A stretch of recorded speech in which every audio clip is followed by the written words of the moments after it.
Welcome! In this lesson, we will explore U-substitution specifically applied to definite integrals. The key focus here is understanding how to properly handle and change the limits of integration. First, a quick review. U-substitution is essentially the reverse chain rule. It allows us to simplify an integral by changing the variable from x to u, transforming a complex composite function into something much simpler to integrate. Here is the most common mistake students make. In a definite integral, the numbers at the top and bottom of the integral sign, labeled here as a and b, specifically refer to x values. If you change the variable to u, those x values are no longer valid boundaries for the new region. There are two ways to handle this. Method 1 involves integrating fully, back substituting to get x back, and then using the original limits. However, method 2 is generally preferred. We convert the limits immediately to u values and never look back at x. This is often cleaner and faster. The transformation formula is straightforward. If u equals g of x, then your new lower limit is simply g of a, and your new upper limit is g of b. You just plug the old limits into your substitution equation.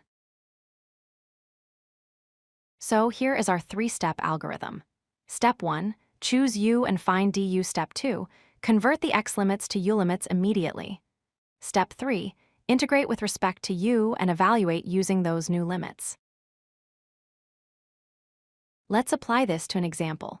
We need to evaluate the integral from 0 to 1 of 2x times the quantity x squared plus 1 raised to the third power with respect to x. Step 1 is choosing our u. We set u equal to x squared plus 1 because its derivative, 2x, is sitting right there in the integral. This means du replaces 2x dx. Now for the crucial step, transforming the limits. For the lower limit, when x is 0, u becomes 0 squared plus 1, which is 1. For the upper limit, when x is 1, u becomes 1 squared plus 1, which is 2.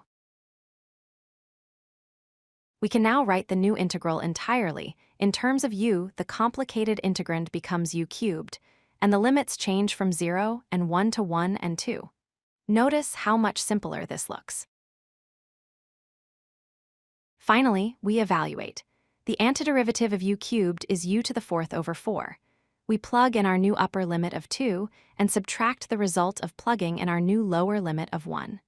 This gives us 16 over 4 minus 1 over 4, resulting in 15 over 4.